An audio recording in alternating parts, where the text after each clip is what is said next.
Welcome to Issues of Contemporary Politics with Dr. Brovkin. Today, my topic is Bluff and Bluster. Presumably what I mean is President Trump. There's so much comments going on that I really thought, should I or should I not create this video, because you have to do it only if you have something to say that's different from others. And I think I do. My overall title and thesis is that Trump is bluffing and that there would not be any attack, most likely, but we can never be for certain. But what's really led me to try to do this discussion is amazement when I watch Western media sources' coverage of the situation. If you look at the Israeli media and what Trump is saying and what BBC is saying and what the French TV is saying, basically you hear the same story, that Israel is winning, that there's total control over airspace, that there's total air superiority, that Iran is cracking, that the regime change is going to succeed. BBC had a program that just saying there's one more push and the regime will fall. The French had a show saying, quoting some immigrants that live in France, that the mullahs had enough of the people had enough of the mullahs and that the regime is going to collapse any time. And when I watch all this, I have a strange feeling of déjà vu, which means we have seen it already. It's a very familiar narrative. In fact, the one that is still being used about Ukraine and Russia all the time. Russia is cracking. People are ready to overthrow Putin. One more push, and we will force Putin to accept unconditional ceasefire. And we have to impose sanctions, and then Russia will crack. Well, they've been doing it for 3 years, and Russia is not cracking, and in fact is getting stronger all the time. But getting back to this narrative, what's wrong with this? And the answer is very clearly everything is wrong with it. And let's look at the facts on the ground. The most important fact is that the Iron Dome is not working as it's supposed to. And despite the strict censorship of TV outlets and the videos from Israel, if you check out the Indonesian TV and the Times of India TV and even Al Jazeera and some of course, numerous other sources, they show ruined buildings, they show fires, they show targets hit by the Iranian forces inside Israel. Now, Israel is a very, very small place. But to get there is not enough to do drones. They cannot fly over 1,500 kilometers. These are all missiles.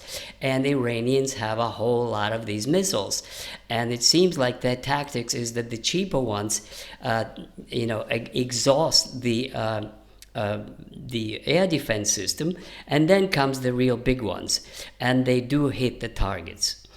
Now, what also needs to be explained, which is totally absent from most of Western media coverage, is that Pakistan bought a complete air defense system from China, and it showed itself excellently. If you read military reviews of the recent conflict with India, what Pakistan has shown is a superb work of air defenses, which is an integrated system provided totally by the Chinese. And Pakistan has officially taken the side of Iran in this conflict. And also what we know is the Chinese cargo planes, without announcing anything, are coming to Iran. What we also know is that Iran received a bunch of Russian air defense missiles in the preceding several months. And therefore, to assume that Iran is some kind of banana republic or a defenseless Gaza is a totally absurd proposition. Iran is a formidable military power that can destroy Israel if if it comes to that kind of an existential struggle. Now, Iran also has a huge army. It has a population of 90 million people. It has a territory much, much bigger than France and Germany combined. And it also has a determined and well-organized leadership. Now, if Trump is boasting that they can hit and kill Ayatollah, it sounds really laughable. It's just nothing but a smile that it could cause, because if you kill Ayatollah, they will elect a new one. It just doesn't make any sense. If you kill the commander of the army, they'll attack. They will create a new one. They will elect a new one. They will appoint a new one. And that can go on indefinitely. And a good example on this I heard from the example of the Russian Soviet experience was Stalin killed 80% of the generals in his purge of the Red Army in 1937. And yet, these purged positions were filled with new generals, and as Colonel McGregor said, they turned out to be very good in the battle that came after in the Second World War. Now, about the effectiveness of bombing. To me, when the Israelis and the Americans claim that they could bomb Iran to the ground and they will surrender, it sounds so laughable, so naive, and so incredibly unprofessional, because bombing alone cannot win wars. Let me give you an example. Russia has been bombing military targets in Ukraine for the last 3 years, and there's no end of the list of targets to be bombed. There's always more. Russia has an army a boots on the ground of 700,000 men. And they are advancing, but slowly.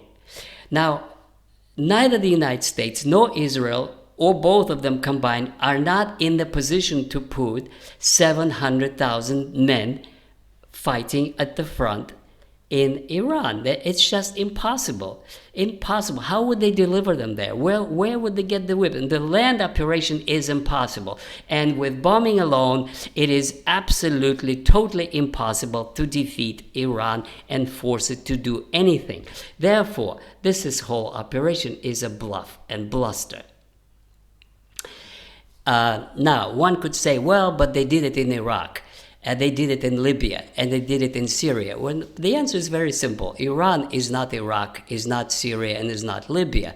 Very briefly, in Iraq there was a dictator whose national who came from a minority population, and the vast majority were Shia who rose against him, and this is why the Americans were able to prevail, because they put in power Shia. By the way, these people are very much in favor of Iran. Now, second is that Iran is much bigger than all of those three combined, because it has a population of 90 million men, and it is quite advanced. And they've been getting ready for American attack, if it comes, for at least 50 years, since 1799. Now, on top of it, you do have military support by Russia and China, which basically means that it is militarily impossible to win a war against Iran. And this is why it's a total bluster on the part of Trump. But I think that Trump knows this. I think that he really doesn't want to come across for posterity as doing the job for Netanyahu. Moreover, I think he was sincere when he said he didn't want to. And it seems like Netanyahu just presented him with a fait accompli. He did it and then created a situation for Trump to follow. So my impression of the moves by President Trump is that he's bluffing, and that all of that is for the consumption by the Zionists and by the Israeli lobby, and all this bluster is very much like he did with Kim Jong, the North Korean leader. He was also bluffing and blustering that they would bomb it to the ground and there'll be nothing left of North Korea, and after that everything just quieted down, and then he even made friends with him. So, in other words, I don't think that Trump is going to go to war. He does not want to split the Republican Party. He does not want to give a cause to the Democratic Party for another impeachment. He does not have a War Powers Act, and it's far from clear that he would obtain it with a slight majority of Republicans, and many of them don't want to go to foreign wars, which contradicts their own philosophy. In other words, his position is very, very weak in that regard. And finally, the role of Putin. I mentioned that in my previous video, but there's more information. Today, Putin gave an interview where he said that he talked to Bibi Netanyahu, and he told him not to touch nuclear power stations that the Russians have built in Iran, and that there are Russian personnel there. And this sounds like a threat. If you do it, then we will support Iran. But at this point, what Putin is doing, he's suggesting a way out. Again, Western media doesn't cover those things at all. Russian way out proposal is like this, that Russia will control enriched uranium, that it's a compromise that can resolve the issue. The Iranians will do the enrichment, but for peaceful purposes, under the control of international bodies, and the Russians will be the holder of that enriched uranium, make sure it doesn't go for nuclear weapons. Israel, in that case, will be satisfied that there's no nuclear weapons for Iran, and the United States should be satisfied as well, and therefore it would be good enough conditions for a ceasefire. There are many stumbling blocks. One is that the Iranians may not agree to a ceasefire with Netanyahu in power, and then we will have to exercise pressure on the Israelis to get Netanyahu out and create a government that would sign a peace or a ceasefire.